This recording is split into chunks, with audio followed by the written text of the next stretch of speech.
Shalom saudara, selamat pagi. Berjumpa kembali dalam Renungan Harian edisi Senin 3 Agustus 2026. Salam sejahtera bagimu, kasih karunia dari Allah Bapa, Anak, dan Roh Kudus memenuhi saudara. Di awal pekan ini, marilah kita membuka hati untuk mendengarkan suara Tuhan melalui firman-Nya.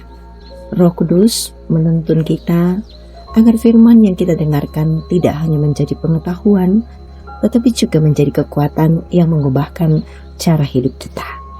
Mari kita bersama menyatu dalam renungan pagi dan merenungkan Kolose pasal 3 ayat 18 sampai pasal 4 ayat 1. Sebelum membaca, mari kita berdoa. Ya Bapa yang Maha Kasih, kami bersyukur atas kesempatan untuk merenungkan firman-Mu di pagi yang indah ini. Kami menyadari bahwa tanpa pertolongan Roh Kudus, kami tidak akan mampu memahami kehendak-Mu dengan benar. Karena itu, bukalah pikiran kami untuk mengerti firman-Mu. Lembutkanlah hati kami untuk menerimanya, dan mampukanlah kami melakukannya dalam kehidupan sehari-hari. Biarlah setiap ayat demi ayat yang kami baca akan menjadi pelita bagi langkah kami dan menuntun kehidupan kami dalam kekudusan yang berkenan kepada.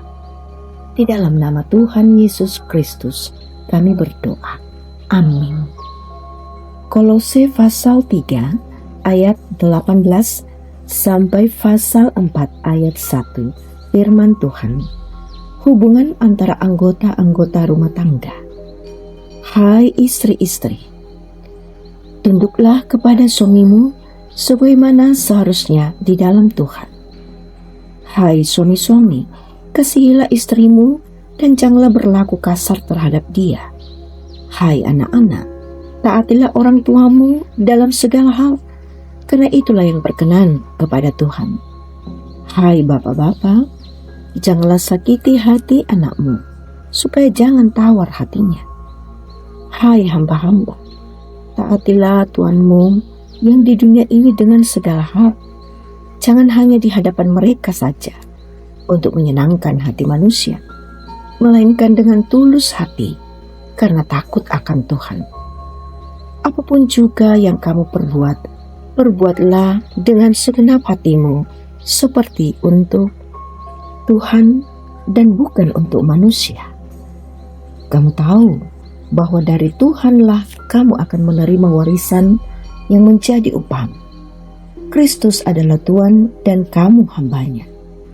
Siapa saja yang berbuat salah akan menanggung kesalahannya itu, karena Tuhan tidak memandang muka.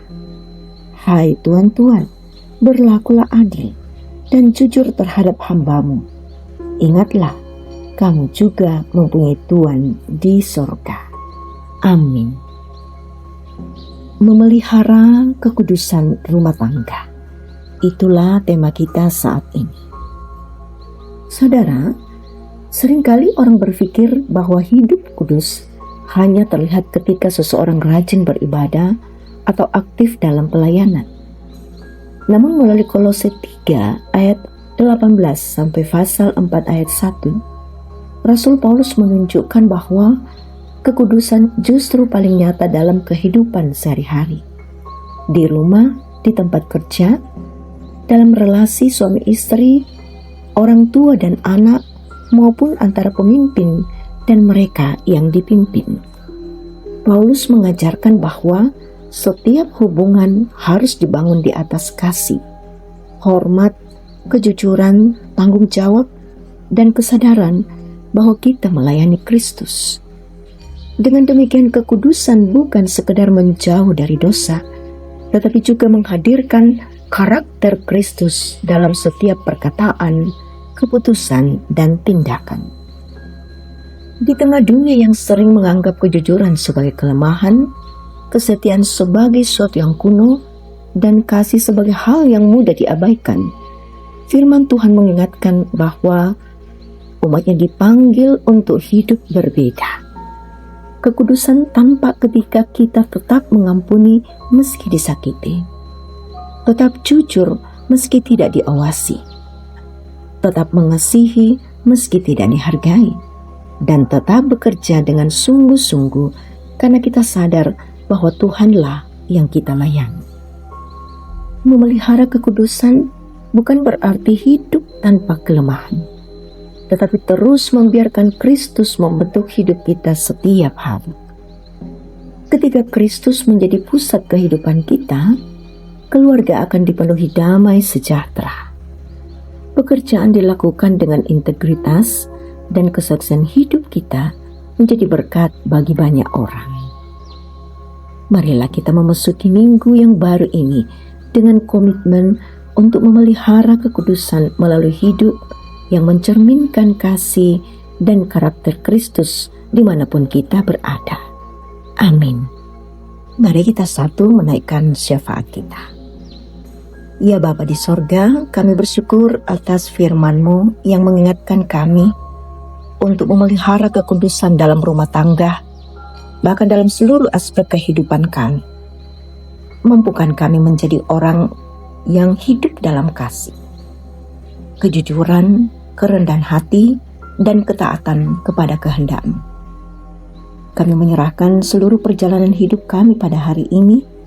Sertailah setiap langkah, pekerjaan, usaha, pendidikan, dan pelayanan kami. Kiranya apapun yang kami kerjakan adalah menjadi kemuliaan bagi nama Tuhan. Sebab kami mengerjakan semuanya dalam petunjuk kuasa Roh Kudus. Kami berdoa bagi setiap keluarga dalam jemaat. Penuhi rumah tangga kami dengan kasih, damai sejahtera, saling menghormati, dan dipenuhi dengan kesetiaan, baik kepada keluarga kami maupun kepada-Mu Tuhan. Berkatilah para orang tua, anak-anak, kaum muda, remaja, anak-anak sekolah minggu, kaum bapak, kaum wanita, atau PWGT, dan para lanjut usia, agar semuanya tetap bertumbuh di dalam iman. Tentu ada di antara kami Tuhan yang sedang sakit. Ulurkanlah tangan kasih-Mu yang penuh dengan kuasa untuk memberikan kesembuhan, kekuatan, dan penghiburan.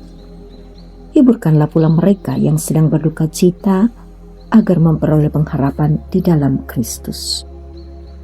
Kami mendoakan gereja-Mu, para pelayan, pemerintah, bangsa dan negara kami. Berikanlah hikmat kepada setiap pemimpin agar menjalankan tugasnya dengan takut akan Tuhan dan menghadirkan keadilan bagi masyarakat. Ya Tuhan, jadikanlah kami saksi-Mu yang hidup melalui perkataan dan perbuatan kami, sehingga banyak orang memiliki kasih dan senantiasa memuliakan Kristus melalui kehidupan sehari-hari. Ini doa kami Tuhan, kami bawa dalam nama Tuhan Yesus Kristus Juru Selamat kami. Amin. Saudara, terimalah berkat Tuhan. Tuhan memberkati engkau dan melindungi engkau. Tuhan menyinari engkau dengan wajah-Nya dan memberi engkau kasih karunia. Tuhan menghadapkan wajah-Nya kepadamu dan memberi engkau damai sejahtera. Amin. Terima kasih atas kebersamaan kita semua. Tuhan memberkati untuk menjalani segala kegiatan kita hari ini. Tuhan menolong kita.